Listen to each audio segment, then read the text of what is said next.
আমরা পাপার সাথে ব্লগ ভিডিও করব। Papa can play like a kid.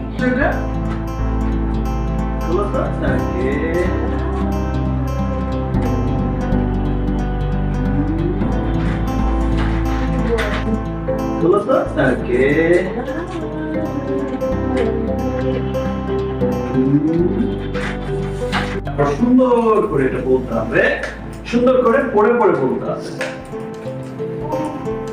ওকে, এই যে এখানে সুন্দর করে এটা এখন বলো কি আছে এখানে, কি লিখেছো সুন্দর করে, নাইসলি, হ্যাপিলি, সুন্দর করে হ্যাপিলি বলো।